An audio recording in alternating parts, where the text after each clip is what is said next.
Hi, welcome to the last talk on Saturday tonight in the Blue Saloon at the GPN 21. JavaScript or Java has some nice functionalities, and one of them is those little tiny agents. They can do a lot of work.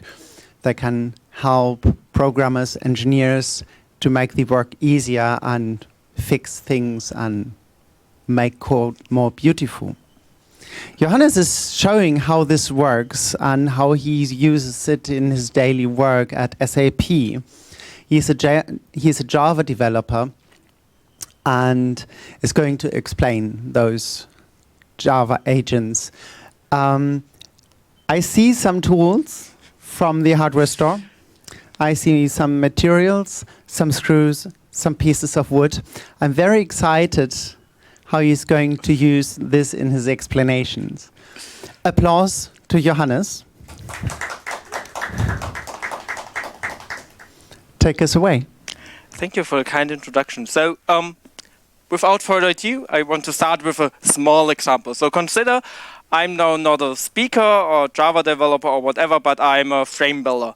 I come to people's houses and I want to build frames. So essentially a client came to me and said, I have these precious images because I like them at my home, and I want to have a frame. And I'm like, cool, I'm a frame builder, I can build frames. I come to him and say like, here's the what, cool. And I think like, yeah, I probably need screws too, and I need some nails too, and I need a drill bit, so maybe put a drill bit, and I need a power drill because like I want to drill these pieces of wood together, and probably that's also good. And I need a hammer to put it on at the end. So I'll need a hammer. There's one hammer in, so that's probably fine. I just take it with me. So, and then I come to the client, and the client is like, you only wanted the hammer and took this with you? Because essentially, I would need, and I took this all with my small carriage and drove it through the whole of the city, but it could fit in my backpack. If I just had like pulled out the hammer, pulled out the power drill, pulled out everything.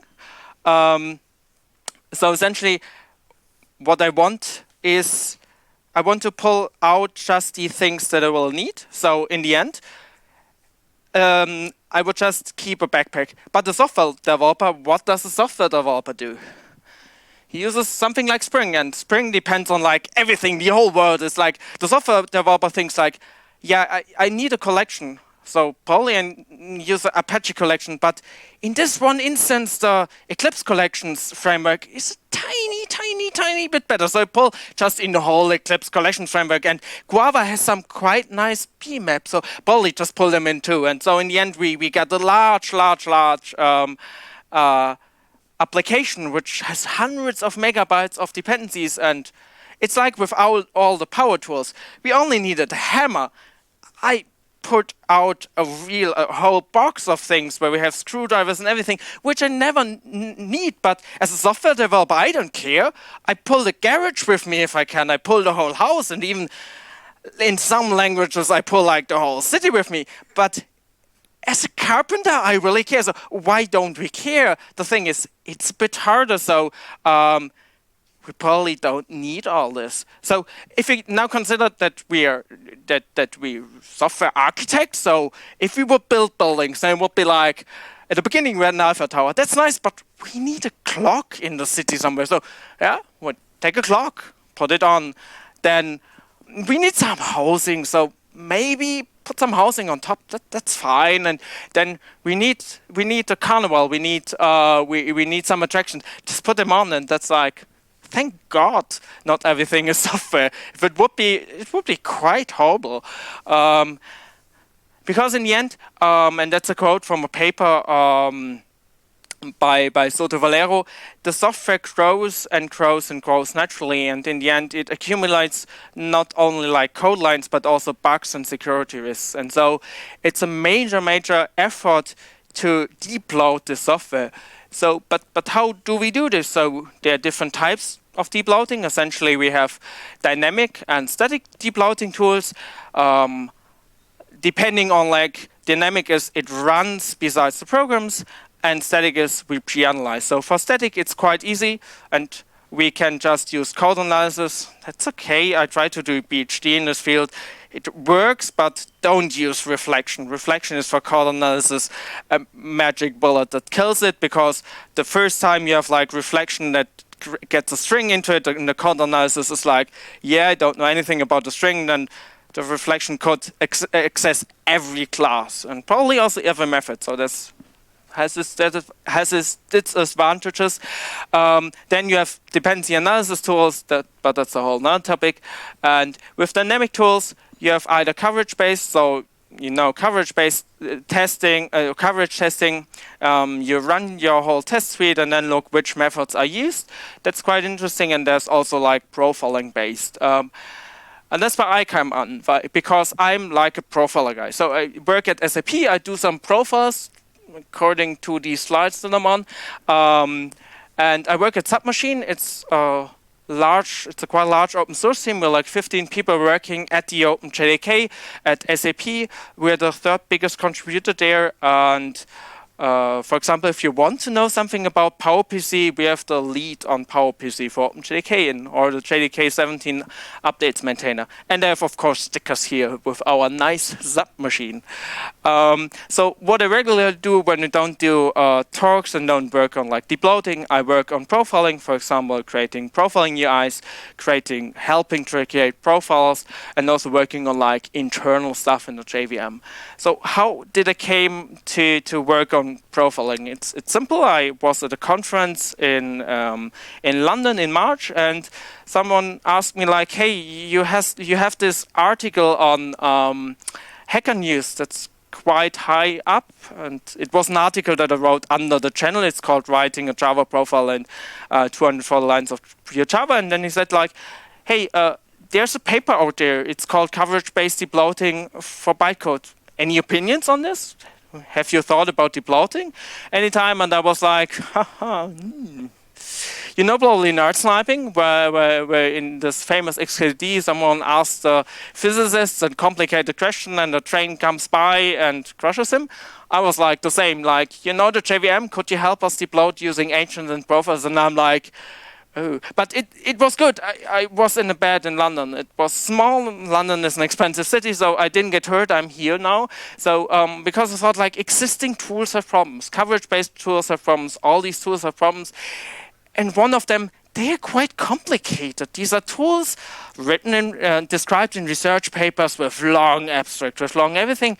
I could understand them, yes, but I couldn't really understand why they should work properly, because they were just too long. The implementations that I found on some tools were like thousands of lines of code, and you could ask, are they bloated too? But that's another opinion of debloating. It's another thing of debloating the debloating code. So essentially, I thought I could just write my own, because how hard could it be? People doing their PhDs on this topic, but hey, I have 2 days of leisure time in London, so maybe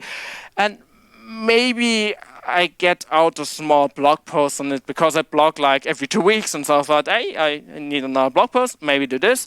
And so the person that asked me was actually a person from SAP Security Research, so he was interested. So of course, it's a prototype, what you're seeing here. So we first reduce the problem, because that's the first step in everything that you should do.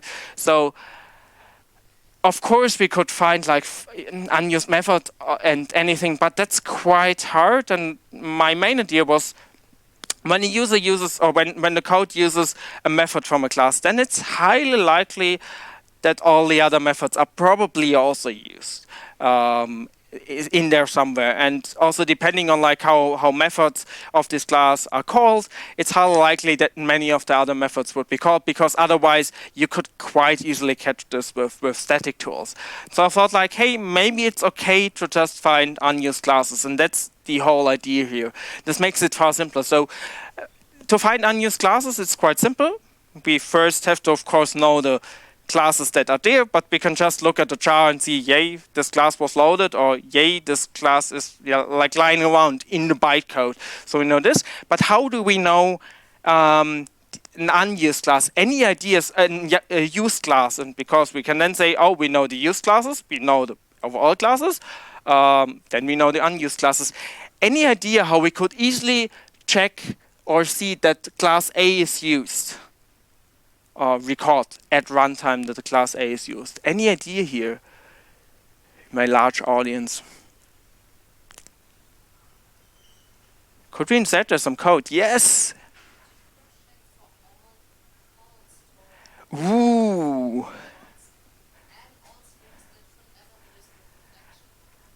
So the idea is essentially in the back for those who didn't hear it. It's essentially, do static analysis.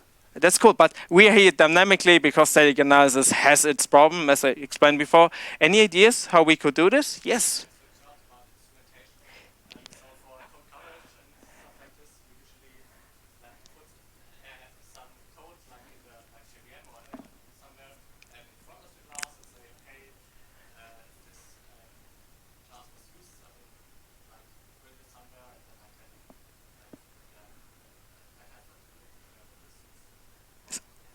So the answer was essentially this. That's cool. It was like, hey, you're doing a talk on instrumentation, so maybe you instrument the class. And yes, we have some bright people in the audience.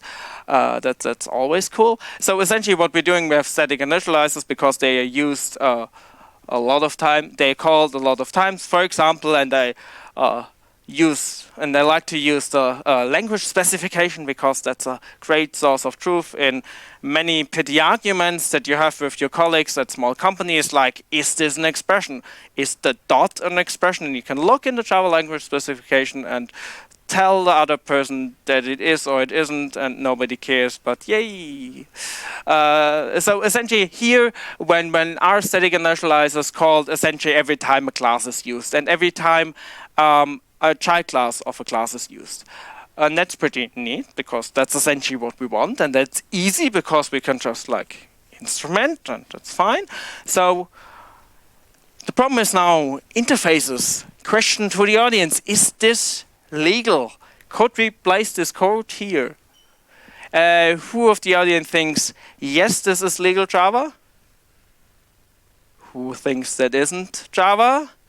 Ooh, the majority says it isn't Java, and that's cool because it's right. It's forbidden in Java because Java is like this little-known language that has some things written in the Java language specification and other things written in the bytecode specification. So this is allowed in bytecode, but isn't allowed in Java, at least as far as I can understand. But the cool thing, I only care about bytecode because bytecode is far cooler. Just write everything in bytecode.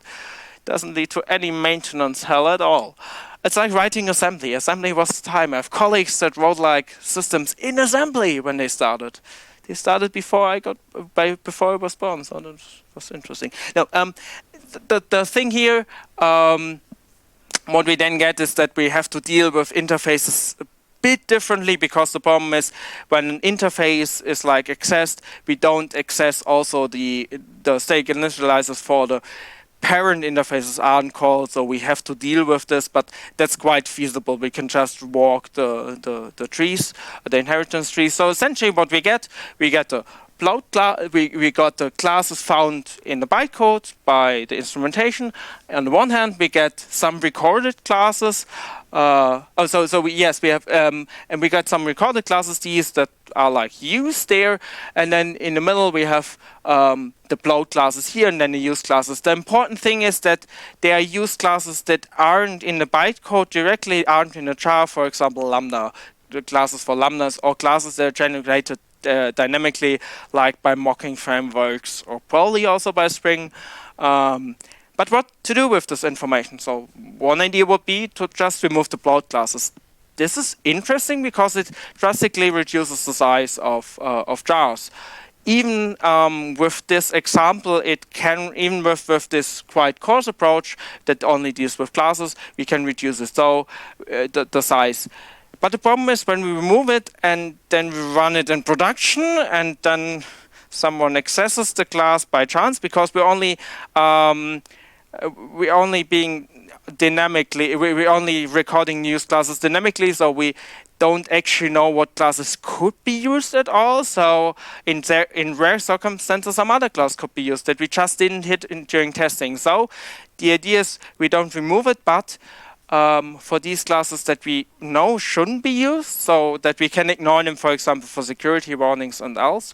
We can just log an error and then decide on the error, or decide in this code here what to do with them. For example, we could like crash the server, or we could alert someone, or we could stop it or pass it to another system. And it's quite nice because then we deal with deploading from a security perspective. Of course, it doesn't reduce the size of the actual binary, but we have to decide whether we want like real size reduction or whether we want certainty that the server doesn't crash in production. So in production, I would like servers to have a high uptime. So now for something completely different. Yay, it's implementation time, because the implementation is the thing that I'm interested in. I'm more an engineer than I'm a scientist. So the structure here of this code is quite large because it's an interesting problem, but essentially what we're doing, we're recording first with our agent we're instrumenting, recording all classes that are used, and then produce a file called classes.txt or something else, then use this information to either put it in the agent back, and so say the next time you're instrumenting, please instrument these classes that we know shouldn't be used with this like log, or we use some code that just removes these classes. The problem is that with string there are some problems with instrumenting all classes. I don't know why. Maybe some class loader shenanigans. String is interesting because they use lots of class. They use some class laws. They use some reflection. So for this we then instrument it directly. So we instrumented jar and not at runtime, but that's essentially the same. We're doing the same, but just before running the code and else at runtime. So how is the agent structured? We have a main class, of course, that's like the entry point. We have then a class transformer that transforms classes. This is then called by every time a class is loaded. And then we have a store that stores this information and produces us with the information which classes are unused, which are used. But we have one problem with this structure. Consider this here again. We have our class A. That's fine. Class A lives here in the same space as the store. So it's apparent that when we instrument it, class A can access the store. The problem is now with class string. Class string is like an internal class, so it cannot really access the store class when we add it because of the class load hierarchy. So class load is something that loads classes, so we have a few of them and they form a hierarchy. So for example, when the child class loader doesn't know a class, it asks this parent class loader, hey, can you load this for me? And so we have the Bootstrap class loader with everything like strings and integer classes and so on. And then we have the platform classes, which contain more of the broader JVM internal classes. And then we have your app class loader. And the problem is, and then probably some more. And the problem is here that it's quite easy. It's quite feasible that something from the class app loader, from the app class loader, can access other classes in Bootstrap. Because we're doing this already, we're accessing from our application like string, integer, and everything, all these nice classes. But the problem is the other way around is difficult because like the Bootstrap class loader can't ask his parent class loader like, give me this class, because the parent class loader is like, which class? So there should be a way around this, and of course we can just tell we can just package the store, because that's the only thing that we really need, that the Bootstrap class will ever want to access, into a runtime jar, and then can just ask the Bootstrap loader, hey, please also look, when you didn't find a class, please also look into this jar. And that's quite nice, because then everything works. Yay. And how can we implement this? Essentially, every agent is passed an object of class instrumentation, which has an aptly named method. Append to Bootstrap class loader search. Yes, Java people like long names, but I think when you ever wrote some Spring application, you know that you can only by name tell that something is belongs to string. And so essentially we can just append it, and that's fine. But now back to the agent itself. How can we write an agent? So we know main methods here in Java. For example, we can use the main string args. We can also like put the square brackets behind the args because yay, it's Java. And with the new Java version, Java 21, it's also possible to write this. But this doesn't really fit agents because agents can be attached either at the start of an application or later, because the agents are just like simple tools that run besides your code. And so there's a method called agent main that's called when you attach it later, and there's a method called pre-main that's attached at the beginning. And that's quite nice because we can distinguish these. But the problem is here, of course, instrumentation is missing, but there's a variant where it's also get past the instrumentation. And instrumentation, these objects contain a lot of methods that are useful for instrumentation. For example, as I told you before, like the append to class loader, to boot class loader search, or methods to get to retransform classes, which is quite nice. So essentially what we're doing, we are passing the options somehow, we are appending to the bootstrap class loader search path, and then we're adding a transformer, and that's the critical part. This allows us, this transformer, as quoted here, the documentation, has a method called transform, and this method gets parsed gets parsed like the class loader that the class belongs to, the class name, a class object, when the class is like retransformed, because we can either transform a class that we loaded, so this class loader, this class transformer is executed whenever a class is loaded, and if we set it to do so when we call a class to be retransformed, which is quite nice. And so essentially the important parts are here class name and the class file buffer. It's just like the bytecode of the class. And then we have to deal with this. So what I found through some errors that I got, it's really healthy if you just throw away a lot of classes and don't instrument them at all, because it makes life so much easier. Of course, you could later, when you put more effort into it, transform them. But for example, it's helpful to not transform any of your own classes from the agent, because like you could end in quite nasty endless loops. And I found also that like the JDK internal libraries aren't that great to instrument, and also the Sun part, which is like the JDK internal things, are not also that great. And sadly, I had also to pull out the Java package just because I got so many errors. Yes, it's possible to deal with this, but no, not in the time that I got for this tool. So essentially, how can we then transform the bytecode? Yes, we could write bytecode. I like bytecode, you probably too. It's the nicest language ever produced.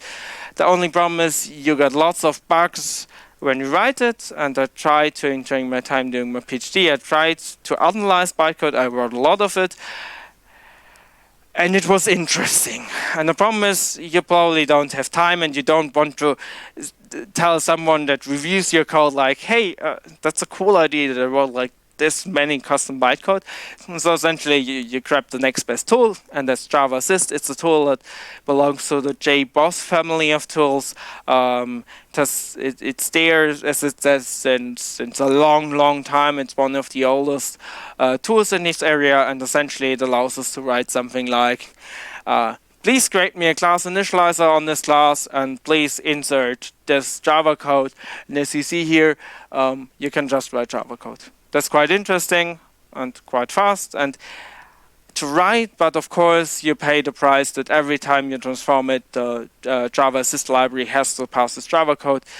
But usually you wouldn't run it in production, which is cool, and usually also it doesn't really matter that much. Hopefully you don't have too many classes, but in the end you're deploying things, so you probably have. How to use it? It's quite simple. I use here the Spring Pet Clinic, and you just call Java agent by passing it to Java. You can pass it some arguments. For example, here, where should it store these classes? and then run your application, and then you get something like this. You get, for example, that the class pattern layout encoder is used, and the class drawer and configurator, whatever, is just loaded. And you can then use this to pass this back again into my instrumenter or into code that removes it. And here I just instrumented it so it locked classes that weren't previously used, and then worked on the peddling and clicked on some different buttons, and then it told me like, hey, these classes are not allowed, and so that's the logging. And that's for the bloating here, but there are of course other applications of agents. So what we'll recommend when you have a small problem, when you have a problem at work, just try out some agents. Just try to write your own agent. For example, you could use it to write a profiler quite easily, like in around 240 lines of code. And that's all from my side here. Thanks for being here. I'm Paradymnord on Twitter, and you can read every 2 weeks a nice blog post on Java. And also, some of you might be here tomorrow, where I'm also giving a talk on do you trust your profilers? I once did too. So thanks for all your audience here.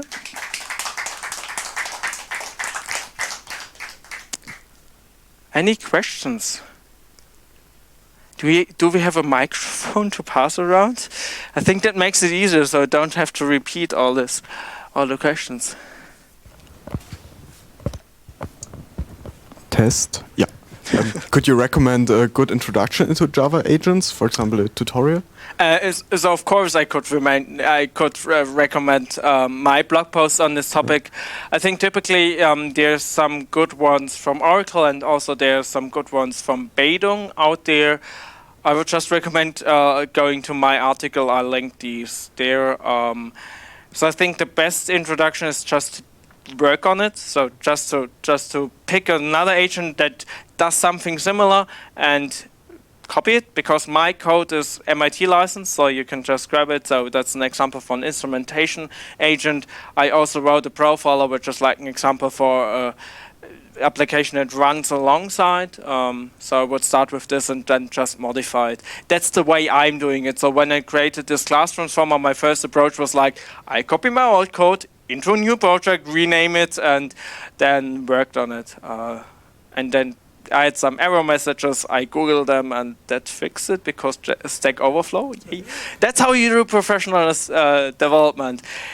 Also in the OpenJDK, and I want to add that in the beginning I was introduced as a Java developer.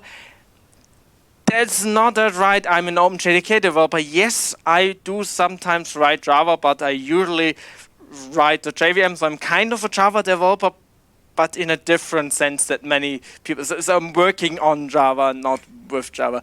I like to write Kotlin. It's a nice language. So anyhow, yes, in the back there's also someone who likes Kotlin. But sadly, when you work on OpenJDK, you have to write Java, because in the OpenJDK people like Java. I don't know why. Maybe because it's like the Open Java Development Kit, but that's a whole nother story. Any other questions? Yes. Then again. Do you know how your tool performs with annotations? Ooh, interesting. So, if I'm honest, I didn't look into this.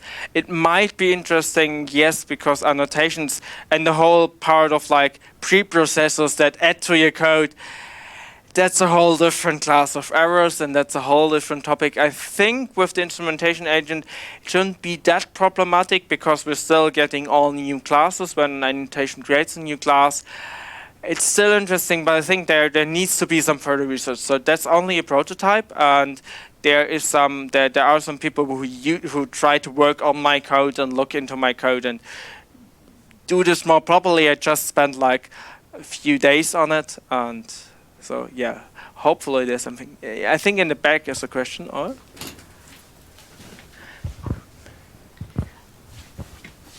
you previously said that the time passing the Java code you gave to the bytecode generator was actually annoying even in development. Going back to annotations, have you considered using annotation processors to actually generate the bytecode in the compilation step Because you can use Java doing that and then insert that later on. Yes, I considered using like preprocessors or tools like this, or just tell Java Assist like, please give me the bytecode, please give me like the thing that you parsed and deal with it. I think Java Assist probably allows it because Java Assist is used by so many applications. So I considered this, but the problem in the end was I didn't want to spend too much time because it's still a prototype, and please don't use this in production. It might kill your application in the whole world. I don't guarantee for anything. It's just all the tools that I'm writing, like also the profile that I wrote, which helped to begin this whole story. They are for educational purposes. You could use them in production if you're really sure what you're doing. With the profile, I'm sure that it's kind of working. There was even someone in Milan where I gave a talk on this. He was like, oh, I'm a consultant, and at our company where I'm currently working, we cannot use a profile, but I can insert code. So I can just insert your Java code, your prototypical Java code to profile application. And I was like, So yes, you could maybe work on it, but I think when you like to work on this and make it more efficient, please go on. It's MIT lessons, it's on GitHub, and I'm happy for any contributions. So many questions for my large audience.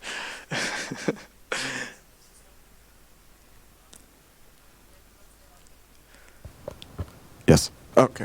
Is it possible to instrument methods in Java too?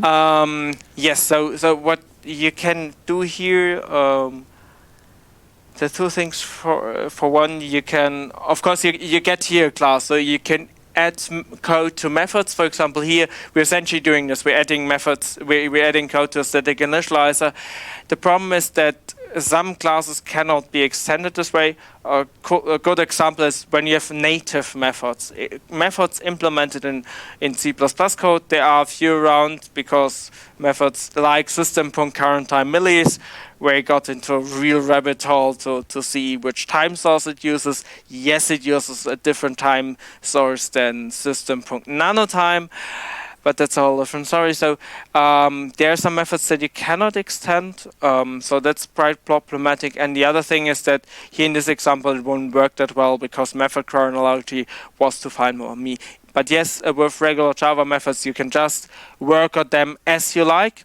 So you could even, I think you, can you remove methods? I think you can, but you can probably just remove the body of a method and replace it with throw help. So, and this was also an idea that came up during my research, that I could just, instead of logging at a class like the initializer, I could also just use all methods and replace them by throw new runtime exception. But I didn't do it in the end. As I said, it's just a prototype. Try it out. Maybe it gives you better examples, better results. Wouldn't it be possible to take the hotspot optimized bytecode and compare it with your results? So maybe there are more dynamic analysis results from the Java internals directly. For one thing, I think, so as far as I know the hotspot, I'm not a hotspot developer. When I have hotspot questions, I ask some colleagues, because I have colleagues who are like 20 years in this field.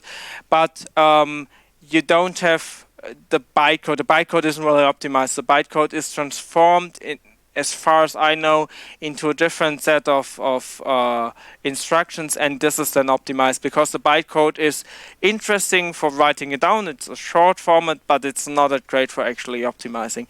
Just ask the person next to you who probably should know something about optimizing, I hope. Yes, there's a question in the back.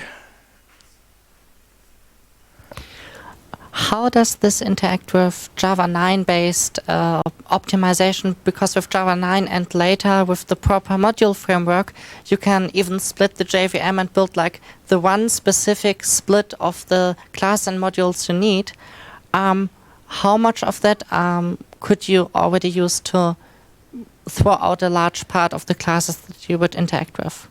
You could use it, of course. You could use it, especially for all the JDK-related classes. The main problem is, does anyone use the module system this way? So that's the module system was this like great revolution. but nowadays I just see it as a hurdle for people coming from Java 8 to Java 11. So I think it's no secret that like many people still use Java 8. There are even companies having support for Java 7, and I heard of cases where Java 5 and 6 are used. So I think the module system is a whole new topic, and the problem is on the module system there isn't that much documentation. And I think, by my being correct, that the module system is just too complicated for people to use. So yes, you could use it, but no, it's far easier to just throw out the code like this. And also, as I said, the module system is restrained to the whole JDK. It's yes, you can use it for your own applications, but I'm unsure whether, for example, Spring has fine-grained modules, and the whole thing about how fine-grained it should be, it's hard. And where I encounter module systems most is like when I want to use in non-Java 8, so in higher versions, some internal Java APIs, and I have to add like, hey, please open this module for me. And it's especially weird when you have like bugs in build systems. For example, I had once a bug that was quite annoying. I wanted to add like modules I wanted to use to an Eclipse-based project which used Maven Tycho, and I couldn't add, for whatever reasons, these add open module or whatever statement. So what I had to do was to prefix it with a normal option like minus version, and then the thing, because then Maven Tycho could parse it. So that shows you that like still even build systems have sometimes problems with this.